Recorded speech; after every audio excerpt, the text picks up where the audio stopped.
السلام عليكم. طبعا كلنا عارفين بالحملة اللي صارت ضد السيسي الأيام هذه، وراح أعلمكم بالسنوات الجاية. وأنا بتكلم من واقع تجربة، مو بفلان قال لي ولا لمس جالسين استراحة قاعدين نسولف. أنا كنت موظف عندهم مدة 2.5 أو 3 سنوات. يوم كنت موجود أنا عندهم كنت خدمة عملاء. وأشوف ظلم العميل بشكل ما تتصورون، وما في إنصاف أبد أبد أبد. وكان في عندنا قسم اسمه قسم التسويق، والأغلبية اتصلوا عليهم طبعا، اللي هو رقم 900. أعلمكم إيش موضوع الرقم ذا. طبعا حنا بخدمة عملاء اللي هي سماعة، كول سنتر يعني، نستقبل باليوم 150 مكالمة وفوق، وجع راس يعني. فيطلبون موظفين منا، ولك ليمت معين باليوم 15 عميل لازم تضيف لهم خدمات بأي طريقة، ولا بترجع للسماعة.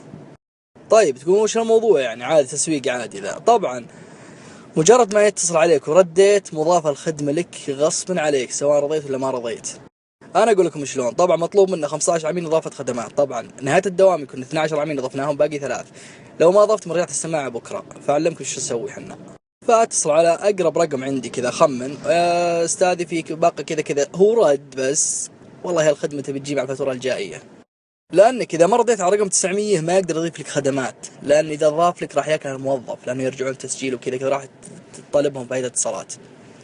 بس لا رديت على رقم 900، اعرف ان بيجيك فواتير الليل بتضاف لك خدمات انت ما تدري عنها، لانه لازم اتمم المطلوب من ال 15 عميل باليوم. عشان كذا تلقى بعض العملاء ولا بعضكم انتم تقولون والله الفواتير زادت ما ادري شلون. لا ترد على رقم 900 ابد ابد ابد، خلوا يدق ليل نهار لا ترد عليه. وش الفكرة من التسويق الإجباري وإضافة خدمة للعملاء بدون ما يدرون؟ لأن كل مركز عنده مبيعات شهرية، فلازم يحقق ولا بيحاسب المدير العام حق المركز في كل منطقة. والطريقة الثانية للتسويق من رقم 900، يتصل عليك موظف يقول لك حنا بنسوي لك ترقية لباقك بنفس سعرك الأول اللي أنت فيه شهرين، وجرب إذا كويس ولا لا.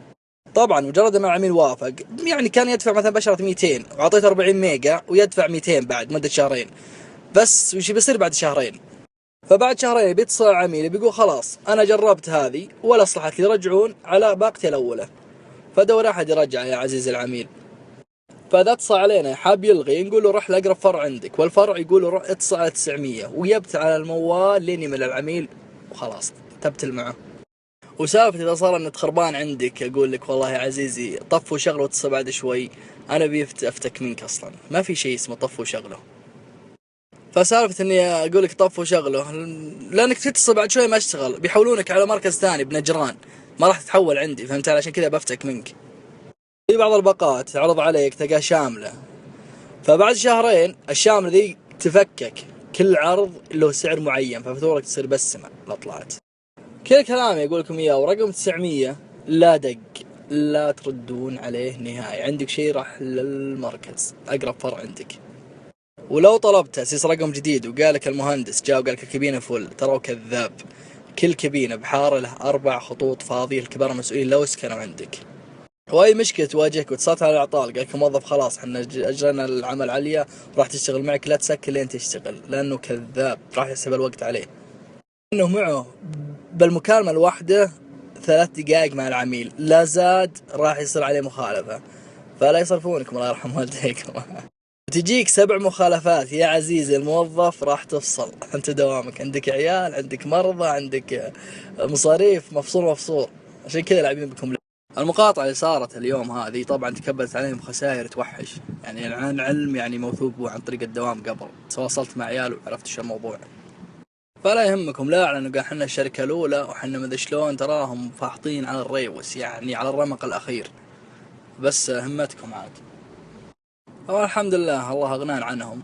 وأنا والله كم واحد من العيال والله ما قسم بالله ما رضينا باللي نشوفه، لأن ما في شيء من رواتبنا صافي صراحة، والله ما ندري نروح. وبوقتها حنا مجبورين صراحة، يعني لا حد يلومن، يعني مجبورين على الشيء هذا. سوي كذا ولا برا، سوي كذا ولا برا، بس الحمد لله يعني على كل حال. ولا كانت الرواتب يعني ضخمة يعني حليلة، يعني راتب أساسي من غير مبيعات وكذا تصفي مبلغ كبير بشر، بس والله ما ندري وين نروح سحت. وأخيرا الله يعطيكم العافية على الاستماع الحسن وكويس. وأنا حبيت أعطيكم اللي عندي من واقع تجربة، فالله يعطيكم ألف عافية.